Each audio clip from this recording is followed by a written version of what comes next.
ভারতবর্ষে রয়েছে পৃথিবীর সেকেন্ড লার্জেস্ট গেমিং কমিউনিটি। প্রায় 50 কোটিরও বেশি মানুষ ইন্ডিয়াতে অনলাইন গেম খেলে।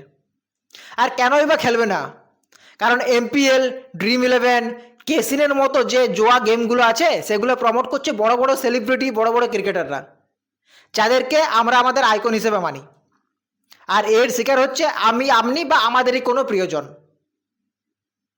আর এই যারা গেম খেলছে, এই গেমার্সদের মধ্যে বেশিরভাগেরই বয়স কিন্তু 30 বছরের কম।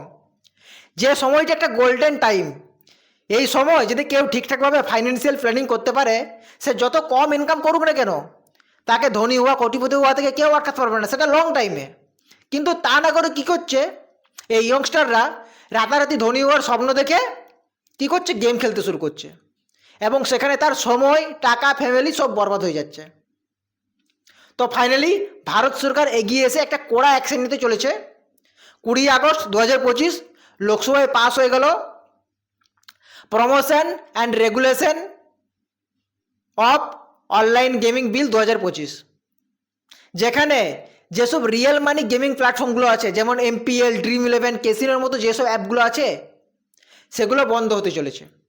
আর এই আপডেট আসাতে শেয়ার মার্কেটে যে অনলাইন গেমিং প্ল্যাটফর্ম যে একটা শেয়ার আছে, নাজারা টেকনোলজি, তার শেয়ার সেই দিন 15% ক্র্যাশ করছে, 15% ডাউন হয়ে গেছে। তো এই যে অনলাইন গেমিং যে বিলটা এসছে, এর ফলে আমাদের ইন্ডিয়ান স্টক মার্কেটে কী ইফেক্ট পড়তে পারে, বা মিউচুয়াল ফান্ড ইন্ডাস্ট্রিতে কী ইফেক্ট পড়তে পারে? তো এই যে গেমিং বিল এসছে না, আপনি কি জানেন গভর্নমেন্টের একটা এস্টিমেট ডাটা অনুযায়ী প্রায় 45 কোটি মানুষ, মানে 45 কোটি গেমার্স প্রতি বছর 20,000 টাকা, 20,000 কোটি টাকারও বেশি এই অনলাইন গেম খেলে টাকা লুজ করে। তো এই গেমিং প্ল্যাটফর্মগুলো যদি বন্ধ হয়ে যায়, তাহলে এই 20,000 কোটি টাকা যেটা আছে, সেই টাকাটা যদি ইন্ডিয়ান স্টক মার্কেটে শিফট করানো যায়, ঠিক আছে, আমি মানলাম পুরো টাকাটা যদি না আসে, যদি এর 50% টাকাও আসে না ইন্ডিয়ান স্টক মার্কেটে যদি ইনভেস্টমেন্ট হয়, তাহলে Indian economy, Indian stock market কিন্তু গ্রো করবে। কারণ ডোমেস্টিক ইনভেস্টমেন্ট যত বেশি হবে, তত আমাদের ইকোনমি বেশি গ্রো করবে। কারণ এফআইআই কখনো বাই করে, কখনো সেল করে, তারা কিন্তু পাম্প অ্যান্ড ডাম্প করার চেষ্টা করে। তো তারা যদি সেল করে ইন্ডিয়ান ইকোনমিকে নিচে নিয়ে আসার চেষ্টা করে, তাও কিন্তু যদি ডোমেস্টিক ডিমান্ড থাকে, তাহলে কিন্তু ইন্ডিয়ান ইকোনমি কিন্তু নিচে আসবে না বা ক্র্যাশ হবে না। তো ডোমেস্টিক ইনভেস্টমেন্ট কিন্তু ইন্ডিয়ান ইকোনমির ক্ষেত্রে খুবই প্রয়োজন।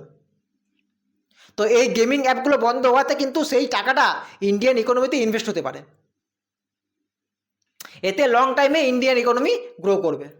এতে আমরা যারা মিউচুয়াল ফান্ডে বা স্টক মার্কেটে বিনিয়োগ করি, এতে আমাদের লং টাইমে কিন্তু লাভই হবে। তবে গভর্নমেন্টকে আরেকটা জিনিস ফোকাস করতে হবে, বা সেবিকে আরেকটা জিনিস ফোকাস করতে হবে, সেটা হচ্ছে কি বলুন তো? সেটা হচ্ছে এই যারা গেমার্স, তারা যদি ইন্ডিয়ান স্টক মার্কেটে আসে, তাদের যেটা মেন মোটো থাকবে না, সেটা কিন্তু ওই একই থাকবে, যে রাতারাতি ধনী হবো বা কোটিপতি হবো। তাদের ওই গেমলিং প্রবণতাটা থেকেই যাবে। তো সেই চক্করে তারা কি করবে? তারা ইন্ডিয়ান স্টক মার্কেটে এসে পড়ে না, তারা ইনভেস্টমেন্ট থেকে দূরে থেকে কি করবে? তারা trading, intra trading, FNO, future option ট্রেডিংয়ের দিকে বেশি ঝুঁকি দেবে। কারণ এখানে আপনি খুব কম টাকা লাগিয়ে পরে একটা বড় প্রফিটের আশা করতে পারেন, বা করা যায়, কিন্তু সেটা পারে ক%? লোক, মাত্র 1% লোক। 99% লোকজন এই ট্রেডিং করে, এফএনও করে প্রচুর টাকা লস করে। কিছুদিন আগে একটা ইন্টারভিউ দেখছিলাম, সে 50 লাখ টাকারও বেশি এফএনও ট্রেডিং করে, ইন্টারডে ট্রেডিং করে লস করেছে। তো এই যারা গেমার্স, তাদের কিন্তু ঝুঁকিটা এদিকেই থাকবে, ইন্ট্রাডে ট্রেডিং, এফএনও ট্রেডিংয়ের দিকে।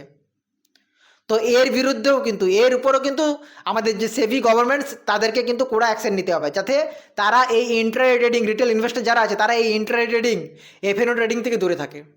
কারণ এখানে এই ইন্ট্রাডে ট্রেডিং, এফএনও ট্রেডিং কিন্তু ওই গেমিং অ্যাপসগুলোর থেকে কম কিছু না, এটা আরও বেশি ডেঞ্জারাস। এখানে যদি কারো করে এডিকশন হয়ে যায়, সে কিন্তু টাকা প্রচুর পরিমাণে লস করবে, কারণ 1% লোকই এখানে টাকা কামায়। ইনভেস্টরদের যাতে এই ট্রেডিং থেকে দূরে রাখা যায়, সেই বিরুদ্ধে কিন্তু সেবির অ্যাকশন নেওয়া দরকার, এবং কিছু বিল নিয়ে আসা দরকার, যাতে ইনভেস্টমেন্টের দিকে প্রবণতা বা ঝুঁকি বাড়ানো যায়।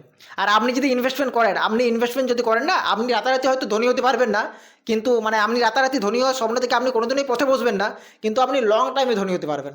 10 বছর, 15 বছর যদি আপনি বিনিয়োগ করেন, আপনার টাকা কম্পাউন্ডিং হারে বাড়তে বাড়তে একটা সময় একটা বড় ওয়েলথ ক্রিয়েট হবে, ঠিক আছে, এবং আপনি ধনী হয়ে উঠবেন।